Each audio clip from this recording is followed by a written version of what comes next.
ببخشید برای حضور قلب همیشه دائمی همیشه خودش رو در محضر خدا بدونه چیکار کنه؟ همیشه حضور داشته باشه در همه کارها. اسباب محبت خدا را در خودش ایجاد بکنه.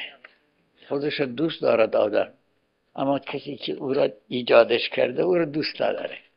بالاخره که باید کاری بکنه که دوستی خدا را در زیاد بکنه. توی اذکار و اوراد و فلان و اینها کسی این غایت را در نظر داشته باشد، میخواد دوستیش و محبتش زیادتر بشود، من خیال میکنم چیزی آسانتر از صلوات زیاد نیست. عاشقانه صلوات بفرستد میفهمد به این که چطور محبت زیاد میشه.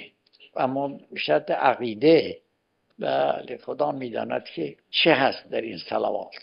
من صلی علیه نظر لم یبق من ذنوبه ذره. این از جمله آسان ترین چیزها شاید همین صلوات بشه در اذکار.